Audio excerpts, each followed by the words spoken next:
Well, we've been speaking about the Bharat opportunity here on Mad About Markets, and who better to speak to than advertising veteran and executive chairman of Ogilvy India, Piyush Pandey, who spoke to us about the growth potential beyond India's metro cities. Here's what he had to say. You know, you've always been a Bharat person as against an India person. What is happening now that everyone's talking about Bharat? What is it that, has suddenly happened? I think the basic thing is what they call Bharat. To me, all of it is Bharat. The exposure is increasing in those places. The ability to buy, largely because of digital, is increasing there. The markets, if you look at numbers, they lie there. So I think that's the basic thing, that part of India which was not exposed to a lot is being exposed. What should brands do or companies do differently, or should they do anything differently to reach out to those people as well? I think reaching out is a matter of availability, affordability, if they want to do any discounting of some kind or whatever, if at all. But reachability. See, in terms of advertising and communication, they would be stupid to try and do two kinds of communication. For years, I've been involved with Fevicol. We never did two kinds of advertising. There's no need to, what will you do? I think what people do for metros and for class 1 towns or whatever, what we see on TV, I saw a lot of it on IPL this year, is ultimate crap. But what would you say, how is the communication different? Ideal situation is you don't have to make, separate ads for the metros and for people in tier 2 and beyond. See, when they talk metros and tier 1 and tier 2, one tier is overlapping always. Got it. मैं जयपुर में जाऊंगा अगर अभी, so there'll be many Jaipurs that I know of. And if I go to Bombay, there'll be many Bombays that we know of.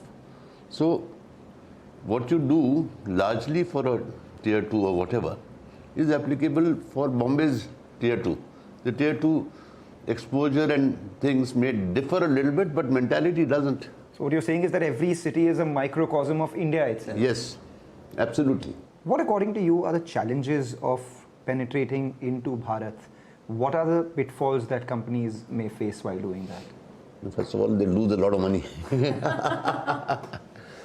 And they will have to have a system where not only the marketer, but their communications team understands that market. Understanding a market is not possible by sitting in air-conditioned rooms in Bombay.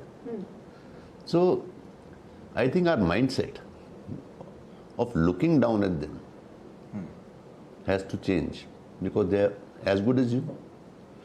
They're coming up financially to match you, and they're exposed to the same media. What was it that kept a lot of brands away from these cities that they're starting to expand into only now? They have to grow. So they've saturated the metros. Otherwise, in your program, they'll be killed by experts. Where is the growth? So basically, the next leg of growth comes go from where there. the growth is. Yeah. Have you seen that? Have you seen companies come to you and allocate a lot more budget towards spending in the tier 2 and beyond, reaching those places as against the metros, which are probably on autopilot already? Yeah, which are already on autopilot, and it's not a question of much more. Okay.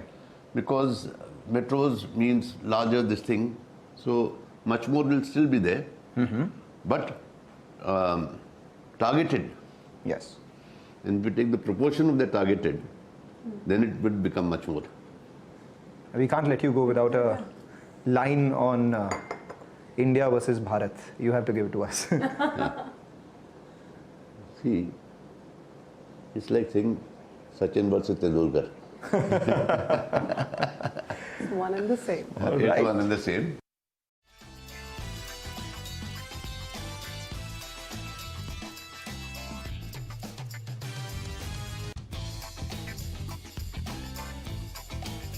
We're back in Mad About Market City in our studio-generated skyscraper, discussing the Bharat opportunity. And as always, we're going to weigh the pros and the cons, so you start with the yays. The yays, the biggest one is that, Bharat has a higher propensity to consume. We can see it in the growth rates. Well, you can see it in the growth rate, but what that doesn't tell you is that it's coming on a low base. So take it with a pinch of salt. We take it with a pinch of salt, but, it's also easier for already established brands in India to penetrate into Bharat. That's a big yay. But, while we talk about this growth, there's a lot of inequality in income as well, so not everybody is spending at the same rate. There is, but metros are now saturated, and that opens up another opportunities for these brands. When these brands go there, they also have to compete with a lot more local, unorganized players the further down tier 2, tier 3 cities they go. The good part is it costs them a lot less to compete with these guys in tier 2 plus towns. I mean, rents are so much lower. What's also lower is the spend per capita, so don't expect the same amount of growth that you would in a metro city.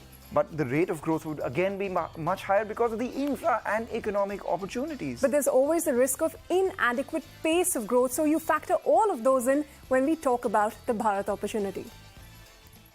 Well, those were the opportunities and challenges of Bharat and India. But, the bigger question, that's what we always focus on. Is it Bharat's time to make India shine? Who better than Mr. Mal to come back and tell us about it? If you could join us back in the studio to answer this question. I mean, what will it take to get Bharat to make India shine? Are there challenges along the way? There are challenges along the way for everyone. Yeah. I think what it will take first is everyone's belief that this is actually a billion-dollar question which all of us need to push towards an answer.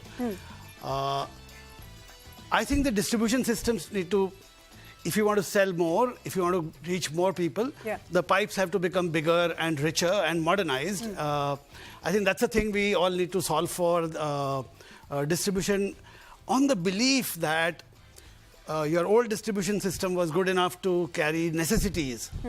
If they have to carry aspirations, much larger choice, then the theatre of choice has to travel all through from India to Bharat seamlessly. Today, modern retail like us, we are doing these small flyovers, which land aspirational products into smaller towns. But I think if you have to make it mainstream, and it'll work.